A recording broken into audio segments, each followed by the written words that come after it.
Yeah, folks, Quilly18 here, and welcome to a brand new Let's Play for Stellaris. Grand Archive just came out, and I've been looking forward to doing another Stellaris run for some time now.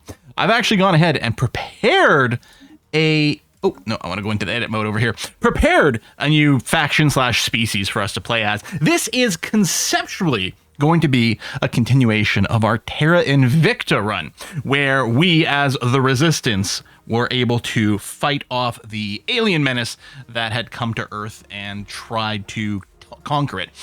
Now, there's a couple of different ways we could vibe that. Honestly, I'm kind of fine with the default origin of the prosperous unification, or as I like to call it, the preposterous unification.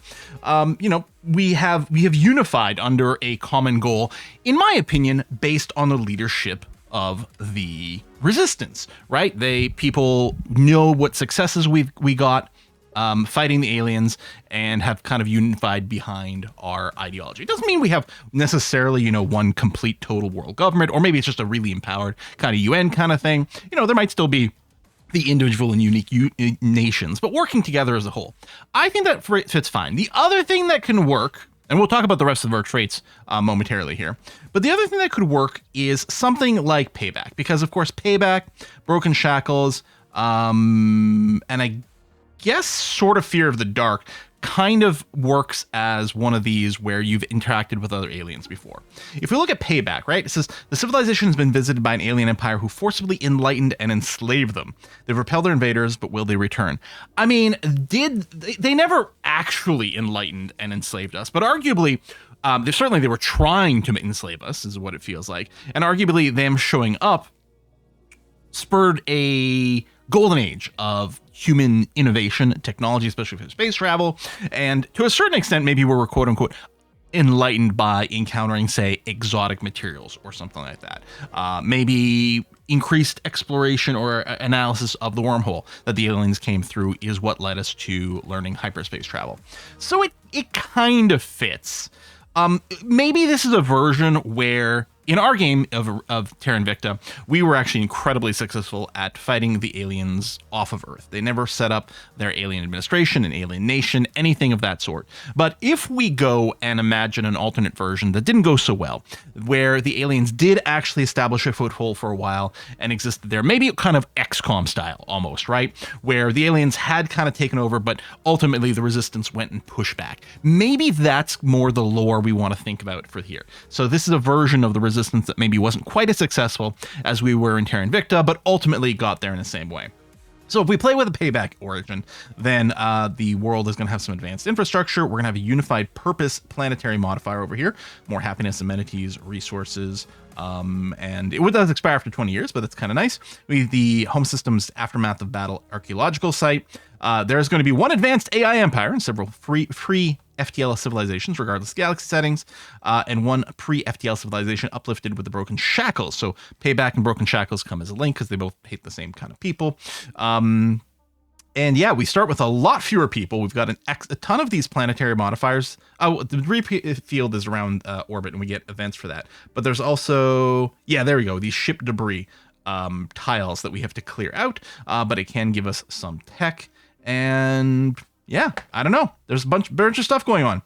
Damage to militarily superior empires actually might be really useful because I think we're going to be playing on Grand Admiral difficulty and a lot of our opponents will be there. I haven't played Stellaris in ages, so hopefully we've still got it in us to kick some butt. We shall see. So let's talk about our group over here. Well, first of all, let's talk about the Empire itself, right?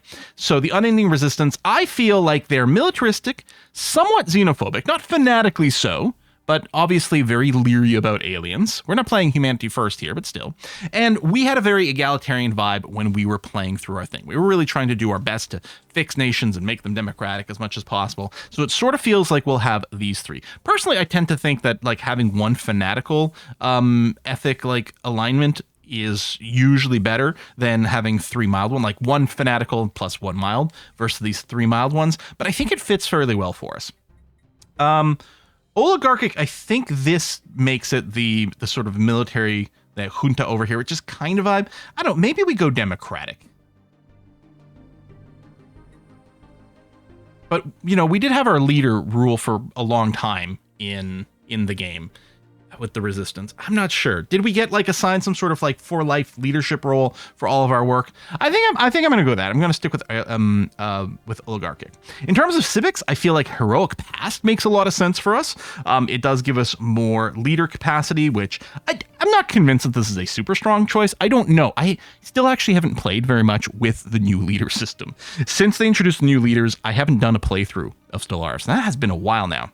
And then mining guilds, we were so obsessed with our space mining that to me, it kind of makes sense that we would take this mining guild over here. Maybe the mining guilds remained very empowered after everything that happened during the events of Terra Invicta. So again, I'm not saying that these are min-max picks in any way whatsoever. We're just trying to go for a certain vibe. Visor voice, I guess it went to Egalitarian here. We will have equality. You seem overworked. Democracy sure is an endless struggle. Could go Xenophobe. Under no circumstances must the Xeno be trusted. I think that's too aggro. It is a good day to die. Cry havoc. That's too Klingon. We'll go Egalitarian. I think that's going to be okay. I don't know if we've done that before, so we're the unending resistance. For our flag, I did try to imitate a little bit the resistance flag from Terra Invicta with, a couple of tweaks because, things have evolved a bit. Sure, mammalian ships is fine. I don't know, humanoid ships? Maybe we'll go humanoid ships.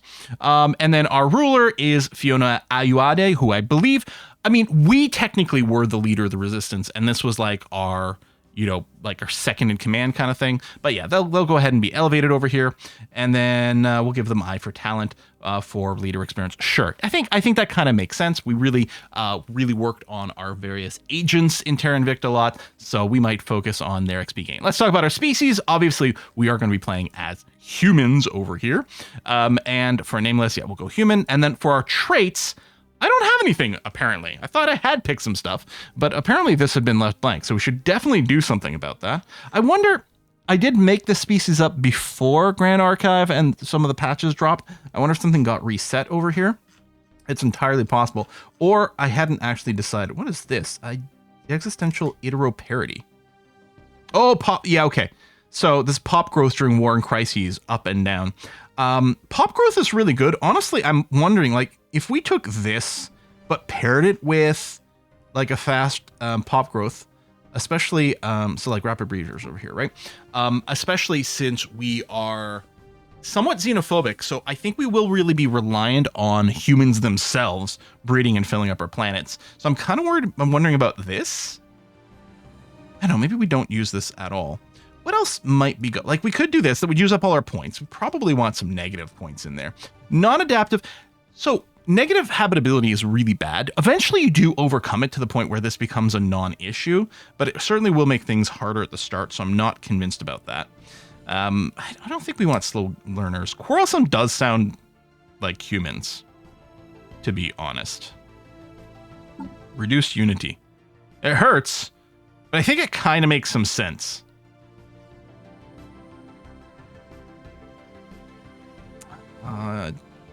Bleeding kind of hurt. Again, this becomes a non-issue in the long run. And in our playthrough, we did have a lot of our leaders die, admittedly not from old age. Maybe we do that and then we can grab... Do we want to become intelligent? Maybe we do this. Sure. Intelligence for humanity might be a bit of a stretch, but let's try to give us some credit. Again, not saying that this is an optimized pick, but I think it's a pretty good story. I like it. So let's go ahead and call this done. Hey, there's a new game start screen over here for the Galaxy setup. Looks very nice. So let me do the thing where I reset the default again. We'll set the difficulty to Grand Admiral. I think we'll go large Galaxy. Let's go with the 2-arm spiral to mix it up. Do we want to lower the hyperlane density? Because sometimes this is kind of fun, more bottlenecks and things. I think I might not go all the way to 0.5. Let's split the difference and go to 0.75 here. And I may leave these defaults on. A lot of times I've been turning off the advanced AI starts, but here it's guaranteed to have at least one. Let's leave a few. Sure. Do I want to bump up the AI empires? Sure. Let's do it a little bit more of a crowded galaxy. Advanced setting, crisis type random. I'm thinking about increasing the crisis strength. Like, do we want a lot? I don't know, we'll go 1.5. The thing is, the crisis strength, I don't think scales with difficulty. I may be wrong about that. I think the crisis strength has its own difficulty. I do want scaling on here for sure. Difficulty adjusted AI modifiers. Empire-wide modifiers multiplied by difficulty bonus for AI empires. An example of technology gives plus 20%. Will give plus 40%. Turning this on makes late game AI economy significantly stronger. Tell you what, we've set the Grand Admiral already. Let's call that good enough. That's interesting. We'll leave the AI aggressiveness on normal. I don't know if I should be futzing around with any of these. I don't think I will. Victory year, we'll leave it at 2,500. Sure. Habitable worlds. If I bring this down, I think it makes the endgame crisis tougher. We've already increased the difficulty. It might be okay. I'm actually wondering about more pre-FTL stuff. Yeah, we'll leave it on. And then sometimes I've turned off things like xenocompatibility and caravanners. Maybe I'll leave them on this time. So we're playing much more default than before. But we're going to go larger difficulty, and I've bumped up the number of civilizations beyond that as well. Larger galaxy, yeah. And then increase the difficulty with scaling difficulty. I think that's a pretty good setup for us. Let's see how this goes. So we had a deal. See, we didn't have a deal. That's the thing with Payback. We didn't have a deal. So it doesn't fit perfectly, but it's probably as close as we're going to get. So no deal. And we're going to kind of rewrite the story of, like, I don't know, if kind of dialogue boxes we might get with these people or something like that. I think when that expansion, whichever expansion or patch added those origins came out, I feel like I did do a video then, maybe a sponsored video. And I think we did putz around with that, but I didn't go deep into the game. So this will be our best chance to do that. Now, we don't start with certain technologies that normally you would start with. For example, you normally start with the ability to build research labs right away, as if I recall correctly. Now, this is going to stay in the pool. No matter what we research here, if we research something else, this will still be there the next time around. So I don't have to jump in on this. It feels like a decent idea. And yeah, right now, because of the debris field, our tech costs are amplified, yeah? Oh, that's the build called for the research, yeah. Plus 50% debris fields. It's not the research cost. Fusion reactor. So this is ship stuff. I mean, I think the scientific method is fine. And then, yeah, planetary administration, precinct houses administrative office. That's the other thing that's logged in. Oh, xenolinguistics. I wonder why this showed up in the list, but it does seem to be, yeah, it is another one that's going to remain as valid option until research. It does give us influence. Allow renowned leaders to appear. First contact speed. That's interesting. The thing is, we actually have negative food right now. I'm wondering about just grabbing this so that we don't have to worry about building another farm immediately. Or the hydroponic farm. Now I'll just do that for the base stats. Fortunately, we didn't get any research boosters immediately. I guess we may as well go corvettes. There's no reason to research the other gun stuff until we have an actual ship going on. So we are playing in Earth, and we've got this destroyed warship over there. And let's take a look at what our local cluster looks like. So we're in by the galactic core. So we're not near tail for like a dead end or anything like that. There's a lot of different directions. Got Alpha Centauri, Bernard Star, which I think these things might be locked in automatically if you do start in Sol. That is entirely possible. I would like to go and build well, let's start with a construction ship so that we can hook up all these resources around Sol, which I think normally on the start, you start with some of that already hooked up. And then I don't think we've got the means to start any construction. We don't have the ability to clear anything right now, and we ain't got no cash. And yeah, I think if we want to build anything over here, we've got to take a bunch more minerals in this. So that can go. We do have some idle leaders. So this screen here, we've got Fiona ruling from Earth. Okay. Oh, I guess maybe the best thing to do is to look at our government screen. So we've got the commander here, which is, I think, the title for our military junta is what's going on. She's leading that. We've got the infinite opportunities. What is this? Agenda being worked on. We've got Anya Nayak here as our head of research. Egalitarian as a counselor, ethics attraction. Sure, that's fine. Julie Welsh is our Minister of Defense. She's also got egalitarian. Oh, wait, no, that's okay. That's not a trait. Do they have a trait right now? You have a trait. I guess these two haven't leveled up yet. Okay. And then we got Alfred here, who's quite the mustache. Look at that. We got principled. If you lead as a counselor, you get plus stability. Cool, groovy. And you're a militarist, which is going to increase that, which seems okay. So, oh yeah, there's the leader button. Right, where's the leader button? So, are you guys? I don't know. You win. Oh, you can be a minister and be assigned. That's right. So this scientist here will probably put them on the science ship, and then I guess you could be assigned as Admiral or something. I don't think there's anything for me to assign you here. Now, I've got to admit, the trait stuff I do find maybe not the most interesting to assign all the time. You should do it because there's a lot of manual strength there, but part of the thing with the leaders here kind of gives me the, what are they called? In Europa Universalis 4, you've got those factions, those estates, the estate system, which never feels that interesting to me. And it feels like a little bit of extra micro that you do have to get involved in, but you don't have much of a choice. Anyway, we're 15 minutes into this video. I think we should unpause. I don't think there's anything for me to do until we've got our ships. We'll just go on fastest over here. And that ship is, there you go. It's just popped out. So we've got the ISS Susquehanna. All right, fine. Oh yeah, that was a construction ship. I'm like, hey, why can't I assign a scientist to you? But yes, you've got that. Now I'm going to go and manually encourage you. This one's got a lot of minerals. Let's start doing that first. Spend minerals to get more minerals and then keep that snowballing. Yeah, oh, we started some devastation as well, which is going to take a little while to go away. Do you have a decision I could hit here? Nope. And our edicts, fortify the boon, political thought, ethics. No, I don't want to run any of these policies. That's fine. Yeah, we have negative food. We have negative consumer goods. The food might fix itself with the tech. The consumer goods, I think we'll probably build an industrial district first, which will give us consumer goods and I think more alloys, which will be good for ship stuff, right? So first contact protocols. Our first encounter with alien life forms left us wary of others. There is life out there, and while exploring the galaxy, we will doubtlessly meet intelligent life again, but the manner of our greeting is still up for debate. The response is unanimous. The best way to avoid a second invasion is to assert dominance over others before they can harm us. No more will we bow to the will of Xenos. So we could go, it's wise to be cautious. So this is a cautious stance. We're not going to attack neutral entities. Other nations will find it hard to establish communications with us. Negative first contact events are less likely to happen to us. Or we must ward off those who would threaten us.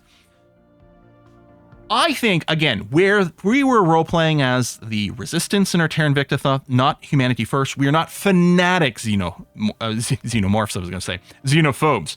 We, I think, are going to be cautious. And we're going to adopt a kind of a tit-for-tat response. Now, it might be a little bit more neutral than even that. It might not be, well, they're nice to us, so we'll be nice to them. It might be, they're nice to us, so we'll kind of tolerate them and see how it goes. But if they go and do anything bad to us, it's eradication mode. You know, we've learned our lessons. So I think I'm going to say it's wise to be cautious. I think that's the right vibe for our story. Retrieve the warship. The battle against the alien invaders left our home system full of debris, shattered warships, and broken promises. The sheer amount of flotsam cluttering the area has made it harder to develop satellites and to launch spaceships from Earth. Under the proposed cleanup project, specially designed construction ships will utilize nets to dredge the space in near orbit, allowing us to approach the MSI warship that still looms over our capital. Maybe what we can pretend is that the servants, the protectorate, maybe the academy as well, had more early influence with how it went with the aliens. And so there were sort of promises put in there, and the whole time the resistance was screaming, "No, you're crazy!" And then finally we got our thing. Because we have to remember here, we're not representing purely the resistance, but rather the collective whole of humanity and how they might feel. Commence cleanup. So we got a special project for orbital debris cleanup, which I believe we can do with the construction ship. Yep, we can do that. But I'm wondering, I think I'm going to go and build another mining station to get more mineral income. I don't have enough money to go and clear any more debris or anything like that, so we'll leave it there. Although, oh, do we have enough alloys? No, I don't have enough alloys for another ship either. So we're just waiting on this. I do like our symbol. We will do the habitable world survey, certainly. It's clear that life can exist outside of our solar system, so we are going to lean into that as a possibility. Okay, I'm going to do the research project. You know what? No, let's do the research station. That's a lot of engineering science at this point. That is huge boost. Maybe I'll do the mineral as well, but I might not worry about the money until it's time, until after I do this little project. Okay, traditions. This is a hard pick. I really like discovery and expansion early on for, you know, sort of gameplay. It fits well. Does something else make more sense? Like story-wise. I mean, this aptitude thing with the emphasis on the leaders might sort of fit. We can't do archivism. Diplomacy, really not. Enmity is interesting. Humans never move so fast as when other humans are setting the pace. Unlocks agenda second strike. Pop growth per neighboring rival. Ooh. In the face of an ever-increasing number of adversaries, we stand united. Okay, this does sound like the sort of place we may go, depending on what our neighbors are. Again, we'll give them a bit of a chance. We could even consider something crazy like harmony for our population to start off with, right? We've sort of brought everything together. I don't know. I think I'm going to go Discovery because I like that vibe. And if we were very science-driven in our playthrough, so I think this is still a very legit little play. Council agenda available. There you go. Chart the Unknown agenda is going to be great. We'll set that up once we get a chance.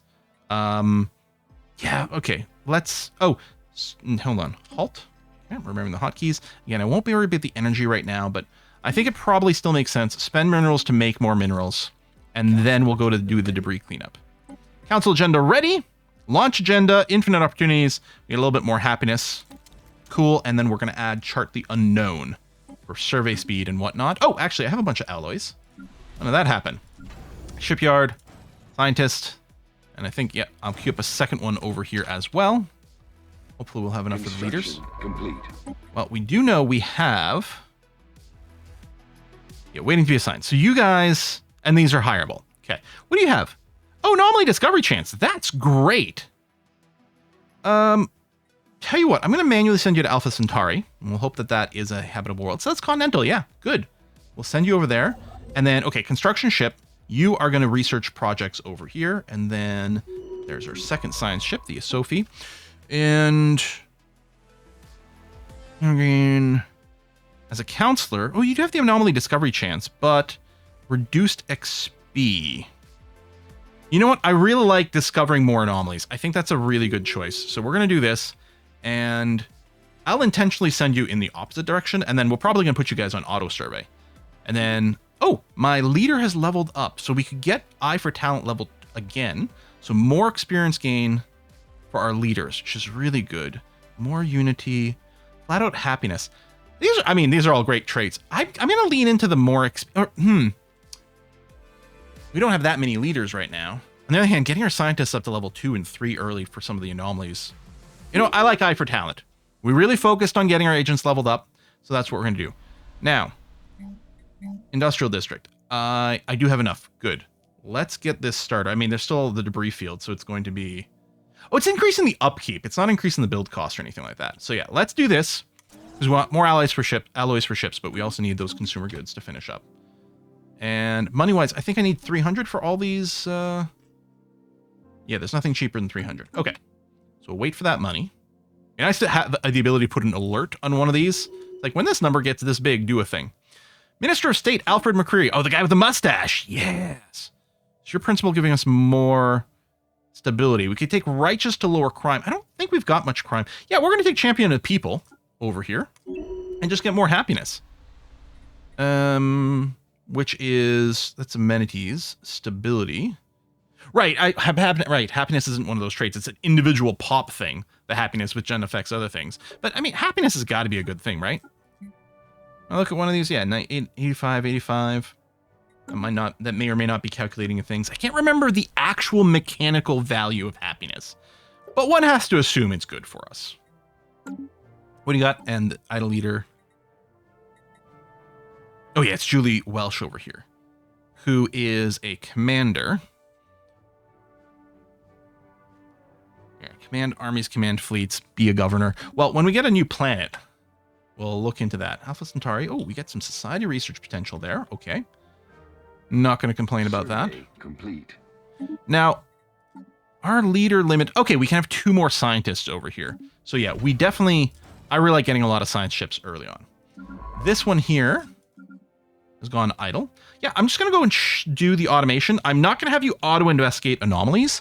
I will choose to do that when they come up. So we'll put you on auto. We're going to want a second construction ship as well, but we can wait a tick. I mean, I can go and claim the system right away, but I don't feel I have to rush it as much. I will definitely want to take Alpha Centauri. And I suppose if... I don't know. This construction ship might be very busy for a while, clearing the orbital debris, in which case we may want to get another construction ship, yeah, fairly soon.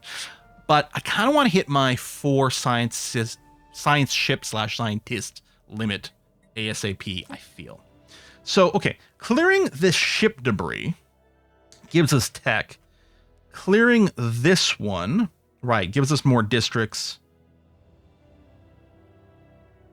Unblocks daily sprawl max. So this doesn't say anything about giving me an extra population. Right, so, oh, no, Sprawling Slums. There we go. That's the one. I just scrolled past it here. Sprawling Slums, clearing gives us a pop, which I think is very valuable right this moment.